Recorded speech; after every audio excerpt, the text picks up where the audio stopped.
I think that it's a lot easier to write about what you know about.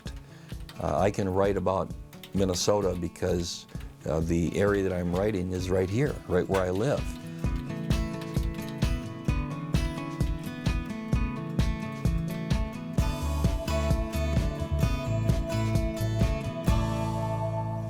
I'm Dean Erdahl, and I'm a writer.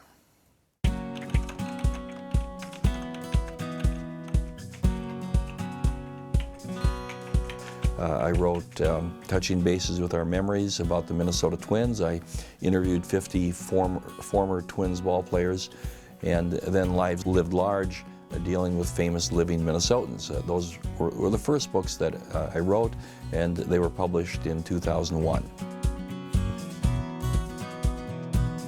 Now, mainly I write historical fiction, and particularly about the U.S. Dakota War of 1862.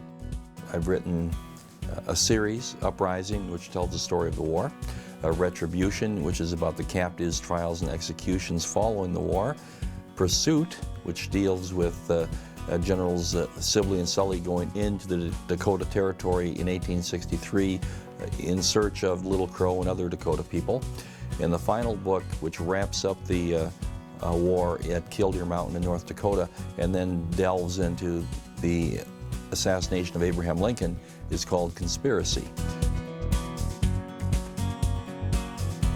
I have another book that I wrote on Father John Kaiser, a Minnesota priest who was murdered in Kenya, also a historical fiction book. In my writing, the differences between historical fiction and straight history writing are mainly how I tell my story. I use dialogue in large measure to tell the story, and that's not done usually in straight history writing. And so I do my research. I try to get the events accurately depicted. I use mostly actual historical characters in my books, but I do use some dialogue, in fact quite a bit of dialogue, and there are some characters that didn't really exist in history or maybe existed, and I think those are the main differences. But my history is I think pretty accurate. I have done a lot of research. I certainly think that Minnesota history is important for people to learn about. I want them to know about what happened in Minnesota in 1862, and if they read my series of books, they'll have a real good idea of what did happen here.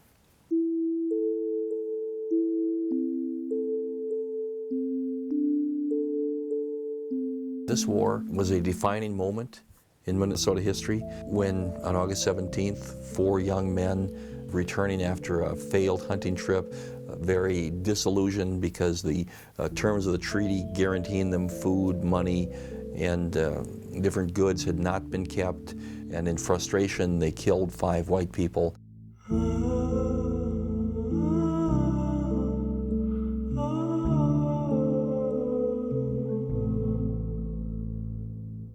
They went to Little Crow's village, Red Middle Voice's village of the Rice Creek Band as well, and from there told what they had done.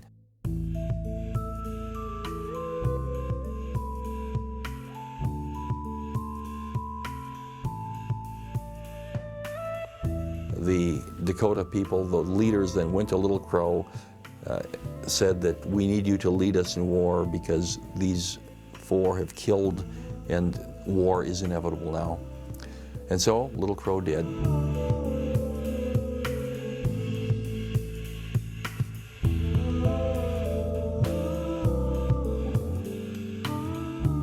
250 people died that day in the Minnesota River Valley, most of them immigrant women and children, some men.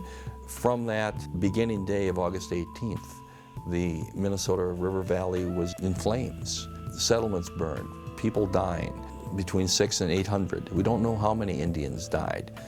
Maybe 50, maybe 100. Certainly the aftermath of the war was much harder on the Indian people. But we have battles at Fort Ridgely and Birch Coulee and Hutchinson and Forest City, Acton. New Ulm was attacked. And finally, the war culminates at Wood Lake when Little Crow loses his final battle there to General Sibley. And then we have the trials that happen afterward, the 38 sentenced to die after Abraham Lincoln reprieves the death sentences of 265. The Indian Removal Act then moving the remaining Dakota into the Dakota Territory to Crow Creek, which is near present-day Chamberlain, South Dakota. But importantly, the aftermath is still with us today. There are still hard feelings, not just on the side of the Dakota people who were removed, who had their annuities taken from them, their money taken from them, their land. Certainly, they still have hard feelings. But the people of New Ulm, people who are the descendants of those who died in the Minnesota River Valley also.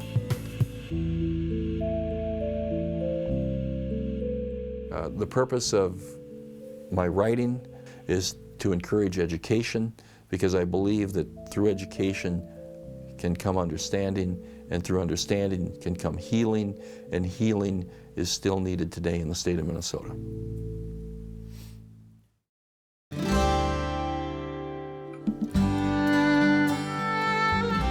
So I've had this interest all my life about history and historical events. I don't know what exactly spawned that interest. It could have been my family background. My family came to Meeker County, Litchfield Township in 1856. They were the first family that came to what is now Litchfield Township.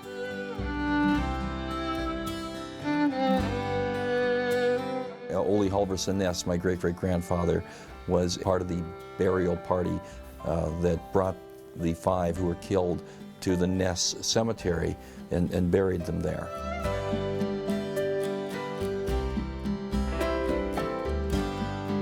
I went to Ness Church as a boy, and so I'm sure that I came out of church, and I'm sure I saw the large stone monument next to the church, and I'm asking about it.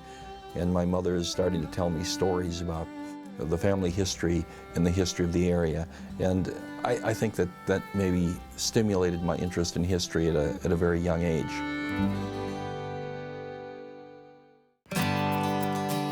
Well, I graduated from Litchfield High School and then attended St. Cloud State University. Graduated from St. Cloud State in 1971, got a job teaching at New London Spicer High School, and I was there for 35 years.